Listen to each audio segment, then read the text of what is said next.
The universal turning point for all Death Note fans is none other than episode 25. It's the episode that delivers the decisive conclusion between Light and L. And well, spoilers, but L dies. At the time, this caused a lot of outrage amongst fans because L is easily one of, if not the most popular character in the series thus far. He was an intellectual rival to Light and was capable of consistently outsmarting him and pushing him into corners. It got to the point where Light had to wipe his entire memory of the Death Note to prove his innocence entirely, and even then it wasn't enough. So if it isn't obvious, L is like really important to the series. Many fans believe that he died too early, and if he's gone, who would be left to challenge Kira? We get our answers right after episode 25, but most fans drop the series at this point, so they never get to find out. But I believe part 2 of Death Note is undeserving of such hate. While it struggles to live up to Part 1's reputation, Part 2 is still able to be its own separate story that doesn't ride off the coattails of Part 1. It creates a new arc with new characters which all contribute to giving Light the ending that he deserves. So without further ado, let's go into why Part 2 was actually better than you remember. Contrary to popular belief, Light's character has changed significantly, especially when compared to his Part 1 self. To start, he's a college graduate and has completed a 4-year program. After L's death, he obviously had time to lock in on his studies fully. His relationship with Misa has also improved greatly, as he asked Misa to move in with him near the end of Part 1. By the time we transition over to Part 2, she looked very satisfied, so clearly Light is satisfying her needs in more ways than one. Wink emoji. Also, Light actually has a job. Whoa, job. A lot of people believe that Light just works on the task force full time, and while that was his original job with L's death, he'd no longer get paid since L agreed to pay the wages of the task force members to show his appreciation for them.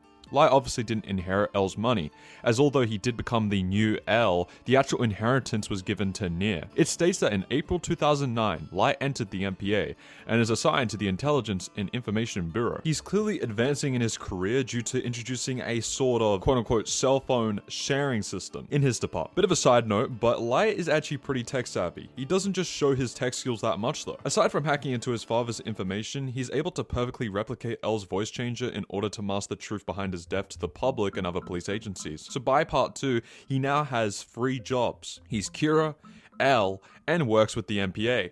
He's insanely busy, but he's still able to keep his composure.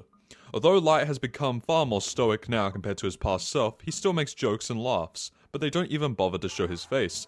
This is done to make you realize that Light has indeed changed, and balancing these roles is slowly crushing his mental health. The other thing that notably changed in Part 2 of Death Note is Light's relationship with Tsuchiyo.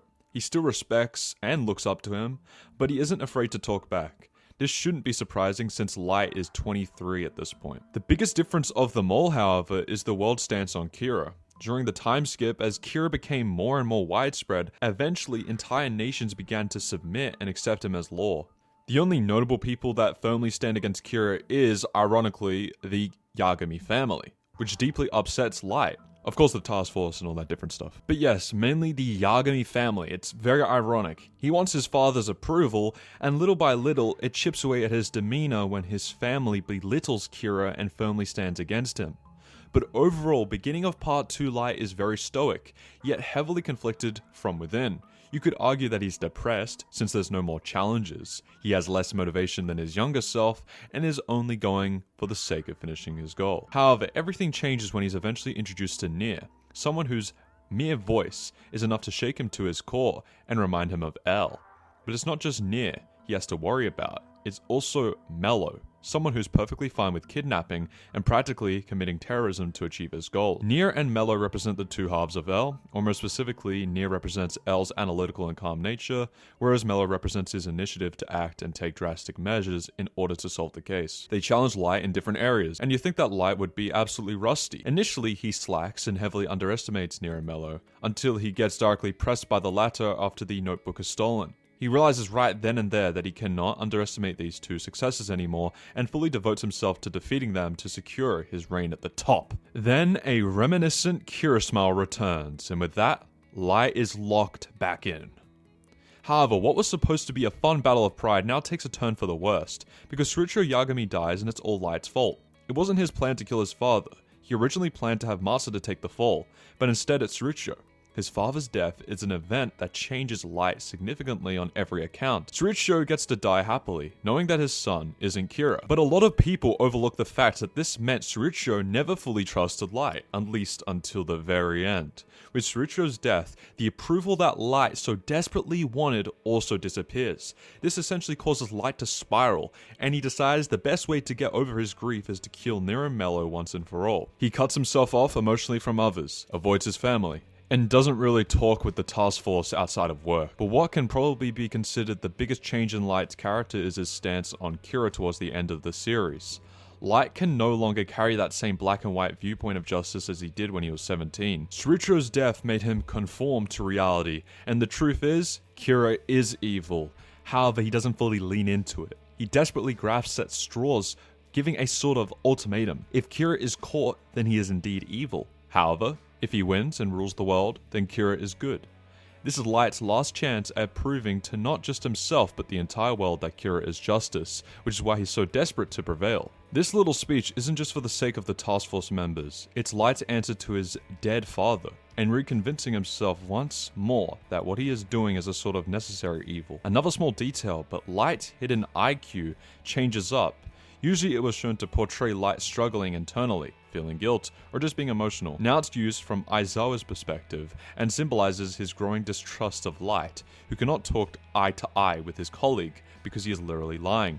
He also hides his face, as shown in the panel where he blatantly cheats on Misa and tells Takeda that she's not smart enough to be his partner. Furthermore, with Tsuruchiro gone, Light is now the leader of the task force and he doesn't bother to hide his morals. He doesn't do something crazy like admit he's Kira or he's a liar, but he's willing to do questionable things if it means solving the case, like cheating on Misa and using Takeda as a source for information. This is in direct contrast to Yotsuba arc Light, who made it clear that he is his father's son and he would never use people. Obviously, his memory of the notebook was wiped, but the task force doesn't know. To them, it's just Light grieving and making bad decisions for the good of mankind. But in actuality, this is how Light has always been. The layers are slowly peeling off and soon he will be bare naked to the entire world for what he really is. He doesn't care for the task force, they are nothing more but pawns to him. Light's morality is practically all but gone. He doesn't make jokes, and doesn't bother to hide his duplicitous nature either. He doesn't even get emotional aside from frustration or showing off that sadistic smile of his. The only person he shows his charming side to is Takeda, but it's all to manipulate her. To Light, this is solely functional rather than relaxing. He was going to kill Takeda along with everyone else who knows of the notebook right after the 28th, rather than keep her around for use. The only one who would have survived this rampage would have been Mikami, solely because he has the eyes and that is still useful. With all that being said, we move into the finale. Going into the warehouse, Light is above all overconfident. In his mind, he's won before he even sets foot in the yellow box warehouse. Before Mikami enters, he talks down on Nier while showing respect to L. He calls him nothing more than an inferior version of his predecessor who would be more alert and willing to test out the notebook. This is because, like Light, L also used justice as an excuse. It was all a game to him, and he was willing to cross the line if it meant winning that game. Light at this point has completely crashed out and become detached. All he can do is try and hold in his smile, because in just a few seconds, everyone will die, and he can finally begin to adjust to his new position as a god. Which is why when it was revealed that Light got outsmarted, he freaks out. This is not how it was supposed to go, like the Riddler thing. Instead of taking measures immediately, he reacts with disbelief and badly thought out excuses. It's over for Light, and now he has been caught. But what about the two responsible for bringing him to justice, Nier and Mello? What made them worthy successors? Aren't they just L clones? Well, actually, no. Nier and Mello are much deeper than that. Starting off with Nier, he is actually far more different than L, in more ways than one. He's shown to be more visually expressive and is capable of showing disdain, irritation, or smugness. L, while is also expressive, tends to be more deadpan and talk with body language like. L is very egotistical and makes it clear that he's the smartest person in the room. He has an authoritarian approach when it comes to teamwork and does so by issuing out orders, expecting others to obey. Nier, while is clearly the smartest in the room, is a team player. He genuinely didn't mind working with Mello, and while he wields authority, he makes it clear that every opinion is valued amongst his team. L is a bit harsher and was irritated by Matsuda going off on his own to infiltrate the Yotsuba group, and doesn't hesitate to belittle him. Nier can also be blunt, but he doesn't belittle others as much as his predecessor. When he figures out that Linda undermines his plan by allowing Mello to kidnap Takeda, he lets it slide because he wants to see how it all plays out. However, the biggest difference between Nier and L are their morality and thought process. In a flashback during the See Kira story, L tells the students of Whammies that he does not care about morality. He clings to justice as a sort of screen, and the only thing that matters to him is winning by any means necessary. However, Nier places greater value on a moral compass, and constantly makes it clear that he opposes Kira because he believes it to be the right thing to do. L breaks the law and borderline violates human rights to secure evidence, such as torturing Misa or keeping Light in confinement for over 50 days. Nier, however, does not take drastic action until he has more evidence to back up his own theories. L is more willing to turn Kira over to the authorities and have him executed, whereas Nier would prefer to imprison him in a secret facility for life. When it comes to their thought process, L is actually childish and will literally sulk over being wrong for months, whereas Nier is open to admitting he's wrong, and isn't so egotistical to where he'll claim the victory for himself. He acknowledges that if not for Mello, he would have been cooked. Hence why he gave him the most credit by the end of Death Note. But what about Mello, the renegade? What differentiates him from L? Although both L and Mello have a twisted moral compass, Mello isn't heartless. He apologizes to Sucho for all that he put him through, and shows remorse over Matt's death that was indirectly his fault. But beyond that, he sees L in a different light. He idolized him until he had to leave Whammy's house, in which he forfeited the position of L over to Nier. Mello wanted to prove to Nier that he could beat him on his own, but in the end he realized that the two had to work together in order to beat Light, which is why he made the sacrifice play. It's insane character development for a character that was initially supposed to be the underdog, who cared about nobody but himself, and Nier pays his respects to Mello in the last few chapters. The sheer determination and willingness to act that he betrayed in his final moments definitively made him far more different than L, as L is willing to put his life on the line, but it's because of his ego, not for anyone or anything, rather. But by burying the hatchet and thinking of the greater good, Mello was rewarded in death. In some way, he did technically surpass Nier. Nier has to live with the fact that if not for Mello, he would have been dead. He also has to acknowledge that Mello was able to see something that Nier couldn't, which was Light's endgame plan. As for Light, he didn't account for Mikami's actions, and to be honest, it's what got him caught. Nier has proved to the task force and SBK that Light is Kira, which means in Light's own words, Kira is evil. All the deaths, manipulation and planning were for nothing. Why would it mean anything now? He's going to be caught and possibly executed, and if not for that, he's going to spend the rest of his life in jail, never to see the light of day ever again. No pun intended, of course. This is why he completely freaks out and is literally drawn as naked in the manga, because he is found out for what he really is. In visual media, especially anime, you'll sometimes see people are naked, quote unquote, maybe like Evangelion. This is usually when they are the most honest. Nakedness equals absolute honesty. All the barriers in ego consciousness have been broken between the self and other. This is from Jungian psychology, which anime usually draws from. In some strange sense, it's actually relieving for Light. He can now justify all his actions and open up about a deep, dark secret he's kept to himself for years. In some way, Light is fully unified. He's now truly himself, but it's utterly tragic. Rather than be the kind-hearted and earnest genius that he was supposed to be, he's nothing more than the same criminal scum that his father would be ashamed of. Nier lays it out completely, and practically takes a dump on Light for his speech, and says that he has confused himself with a god, and in the end, he's nothing more than a crazed serial killer. However, it goes from bad to worse. In a last-ditch attempt to get rid of everybody who opposes Kira, he gets shot by Matsuda of all people.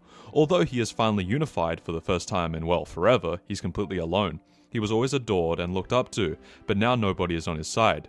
Not even Mikami, his biggest glazer. All he has to do is turn to Ryuk, who gives him a false sense of hope. By sensing, he'll write down a name. But the name he'll be writing is none other than Light. The moment is full circle, as he realizes that the same notebook of death that he used will be his own undoing. He won't leave behind anything. All these years of feeding himself the narrative self-sacrifice for the greater good, and at the bottom line below all that, what he really wants is to live. But it's too late for that, because all humans without exception will die, and once they die, they will go to Mu, the place of nothingness. With all that being said, I hope you enjoyed this analysis on part 2 of Death Note, and by now, you'll hopefully leave this video with a far more different opinion than what you initially had upon watching. Part 2 of Death Note isn't perfect, it lacks the cat and mouse aspect between two geniuses that part 1 established, and also has far less moments that make you stare in silence for hours. However, it's able to be unique, set up a solid continuation, and end it in a way that makes perfect sense. It's a fitting conclusion to a masterpiece of a series, which is why it will always be better than you remember.